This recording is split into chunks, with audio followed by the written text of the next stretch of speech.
live. We're live from Edinburgh. I was thinking about how blessed we are to be in this beautiful city as the bagpipes were playing and fireworks were going off at Tattoo, which is like a big military festival and celebration of like the military bands at the castle. We're going next Saturday. Next Saturday? Yeah, I think it's next Saturday after night. my show. Yeah. I have an earlier show. So let's talk about the show. Oh my goodness. So we had, how many do we have? 21? 21 again, or 2021. Yeah, it's 20 or 21. It was an amazing crowd. They laughed, they cried, they clapped. They were really receptive. The crowd was great. Yep.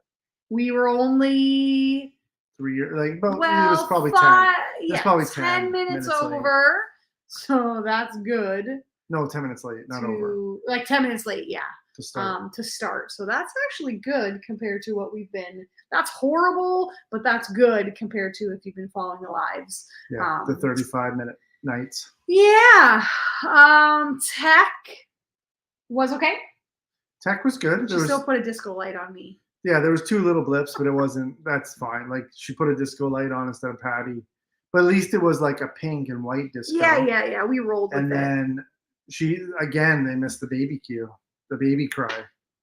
So Lisa improvises and she's the baby. I'm gonna have to either change that in the script or it's because I don't know. And apparently the reason why is because it's like they have to do this and this at the same time. And do a light cue and a sound cue at the same time. And it like blows their mind. Like, what? You only press 2 buttons at the same time? Yeah. Apparently. Yep, that's tech. Yeah. So we have to like put a space in there where it's maybe like light on.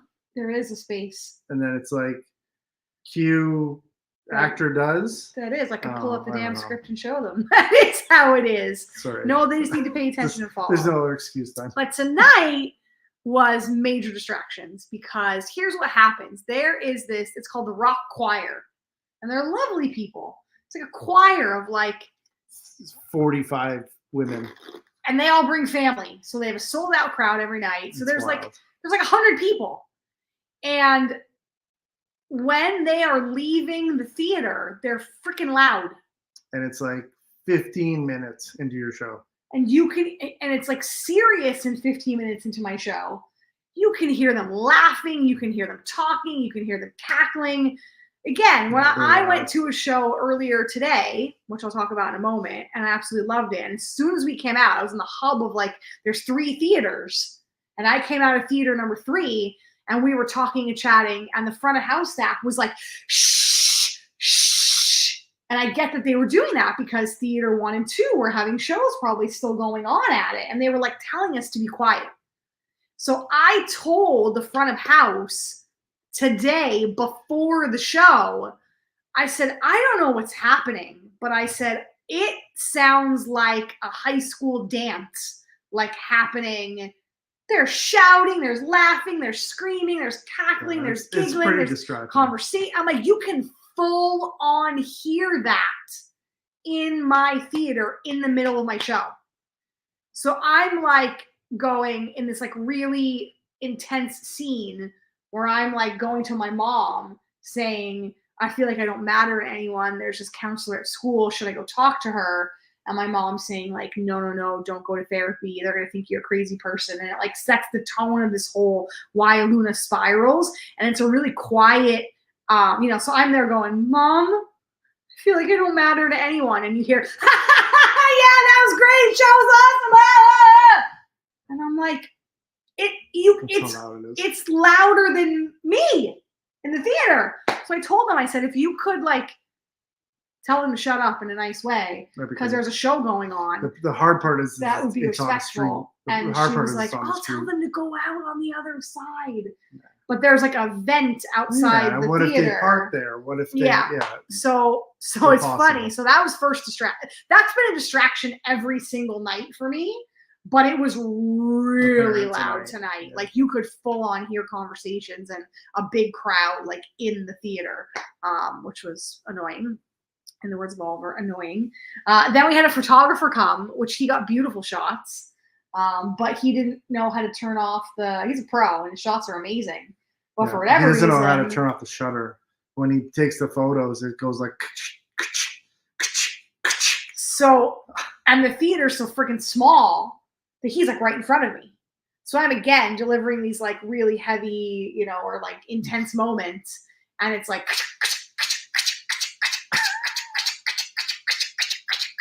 and he's like moving around. And I see him like over here. And I see him holding the thing. And I'm like, He was quiet when he moved. right. So that was going on. And then the beautiful thing is Supported Scotland is an eating disorder. They said I can't say it's counseling. They don't give counseling. It's Support. a support group. Support. I screwed that up in my bucket speech, but it's fine.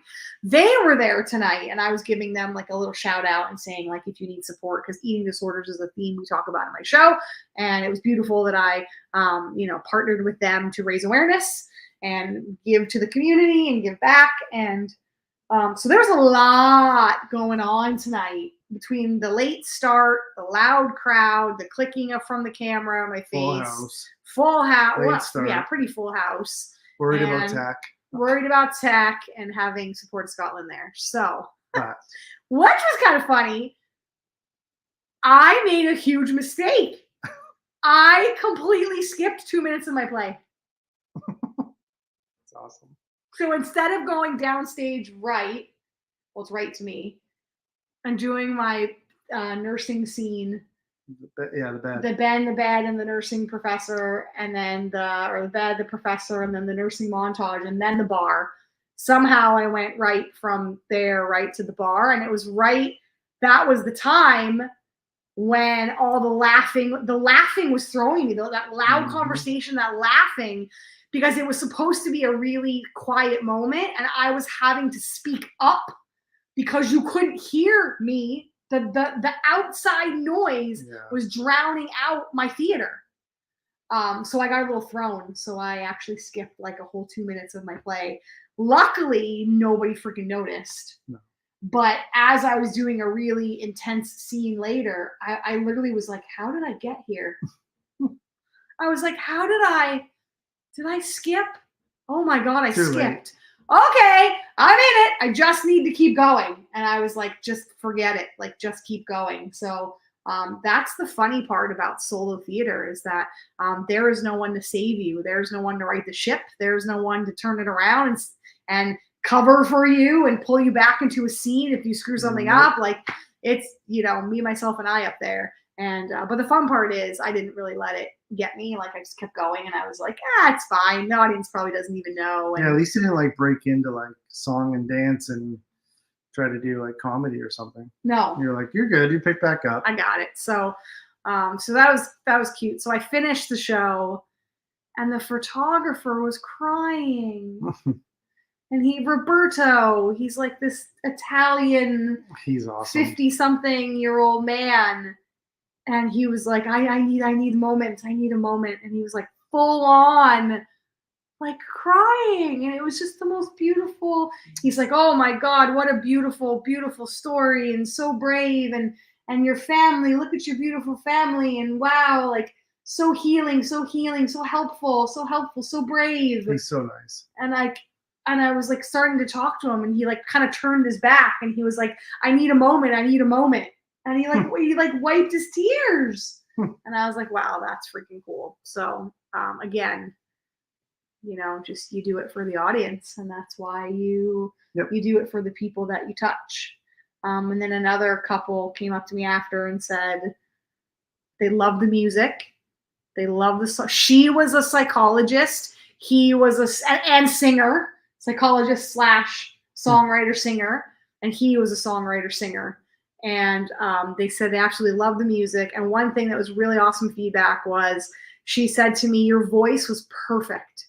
She said it was never too much and it was never too quiet. She said with the varying songs that you have, you took me along with you on the whole ride. She's like, your voice was exactly where it needed to be. That's awesome. And I said, wow. I said, thank you so much for saying that. I said, singing is something I got into in my 40s. I said, I've never been a trained singer. I said, I didn't go to school for singing. And she was like, what? And I was like, Oh, you guys, that makes me so happy because I've been working so hard. My voice is so much better than it was like last year when I was in Hollywood and at Solo Fest and even Hamilton. Not that it was it's not bad by any great. means, It's been great but the whole time. I've been working on my breath work with John Lee Rodrigue. I'm doing Roger Love stuff every day. I've been really working at it.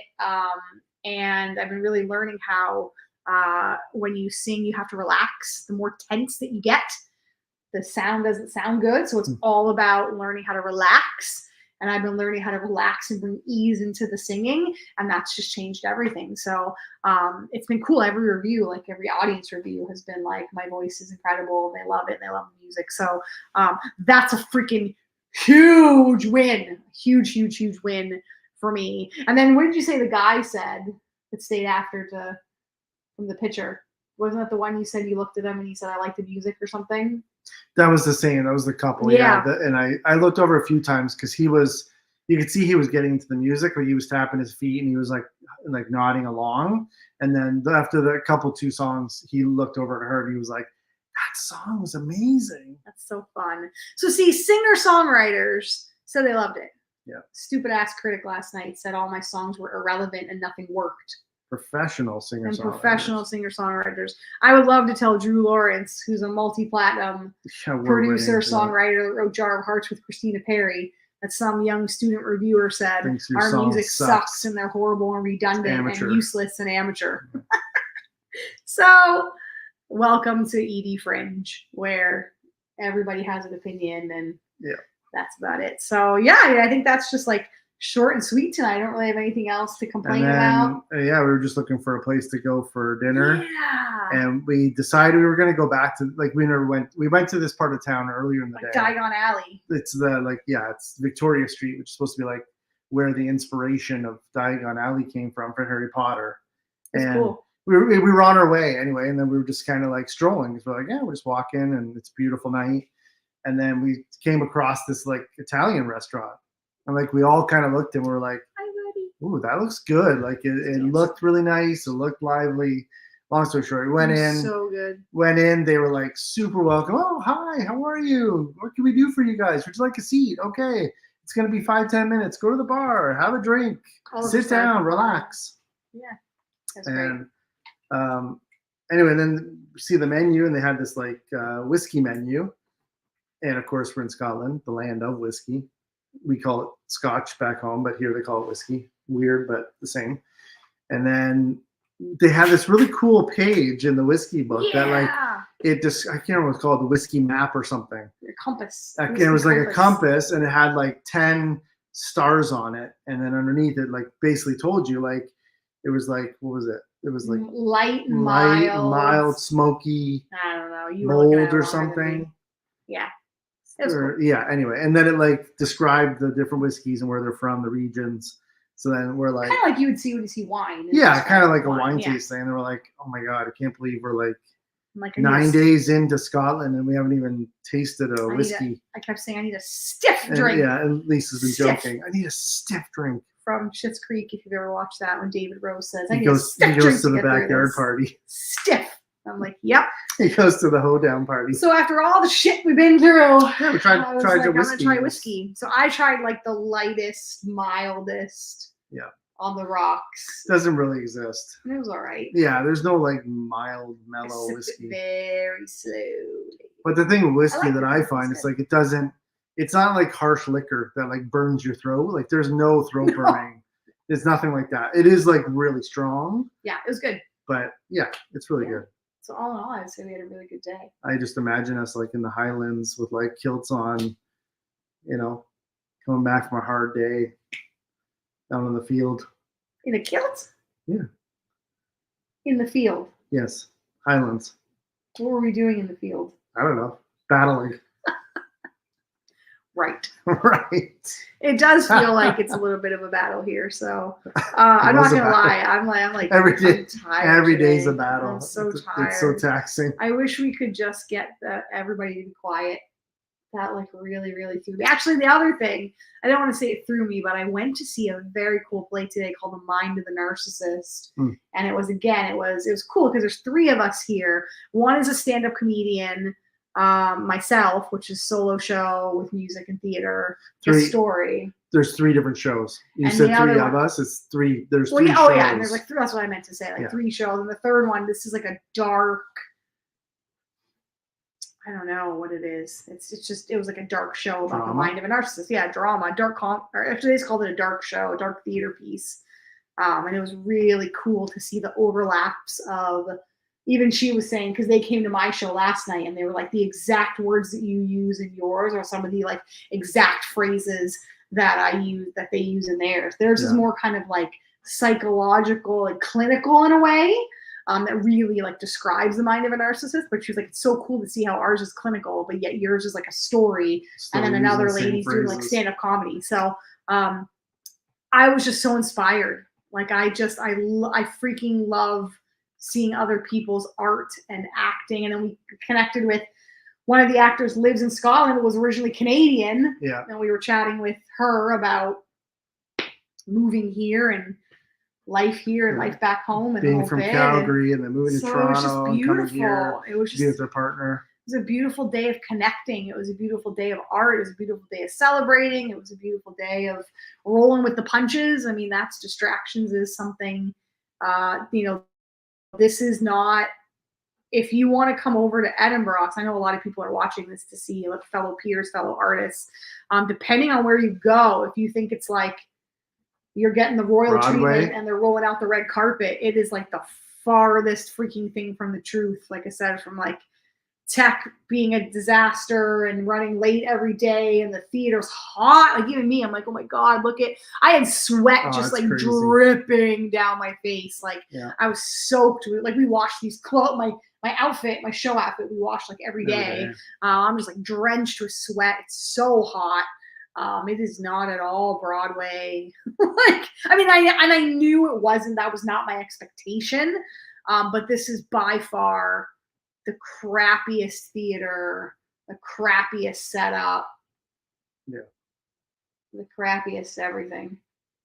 Yeah. But quality wise, yes. But that's artistry. I was thinking about it yesterday, what my goals at Fringe were before I came over here, and it was to grow as an artist, which I'm 100% doing, which all these distractions, all these challenges. It was to celebrate ourselves, celebrate the hard work, celebrate putting up a show, celebrating our family, which I am. And it was to, what was the other one? Grow as an artist, connect with people, celebrate. I'm going brain dead. I forget what my last one was. Oh, yes, now it's coming to me. Jesus Christ, I'm tired. Cross-cultural conversations. I really wanted, I put that in my tour pack. Yeah. How I truly believe that narcissism is a cross-cultural, worldwide. It's not a North American thing. It's not a Canadian thing. It's not an American thing. But it's interesting because I've been hearing so much from people that Scottish people don't do emotion. And my show is like ripe with emotion. The couple that was the therapist and the singing person and then the songwriter, she was like, I had to stay and just give you a hug and tell you that your show is going to help so many people. She was like, thank you for the work you put into the world. She was like, as a therapist, I want you to know it's so needed. It's so needed. And she's like, I just had to stay and tell you how impressed I was with your work and your voice, your work, your songs, and with everything. So there she is. Actually, they were from Boston. They weren't even from. Oh, really? They were here. They came out to Fringe because they just love music and they love arts. Interesting. And so that was kind of cool. But it's touching audiences and from all over. So it is. Oh, and the last thing I'll say, we saw a street person today. We saw he was like a street performer. He was hilarious. He was like a whip juggler, like a kind of thing with the whips and he kept like cracking them like, and then he got up on this like rolly log, almost like a foam roller, and then he put like boards and he like a circus kind of thing. Yeah. And he was like cracking jokes. It was kind of like stand up circus whips.